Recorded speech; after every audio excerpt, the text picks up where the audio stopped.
संसद चलेको बेला प्रधानमन्त्रीले प्रत्येक महिना संसदमा बोल्नुपर्ने भएको छ। यस्तो व्यवस्था प्रतिनिधि सभा नियमावलीमा राखिएको छ। नियमावलीको नियम 56 मा प्रधानमन्त्रीसँग प्रत्यक्ष प्रश्न गर्न सकिने व्यवस्था गरिएको छ।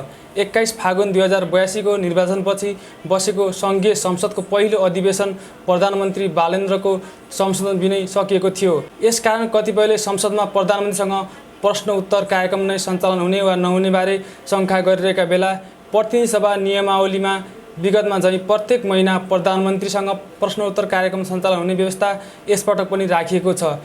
यो कार्यक्रम अन्तर्गत सभामुखले प्रश्नकर्ता सदस्यको नाम बोलाउने छन्। नाम बोलाएको सदस्यले आफ्नो स्थानमा उठेर प्रधानमन्त्रीसँग प्रश्न गर्न सकिनेछ।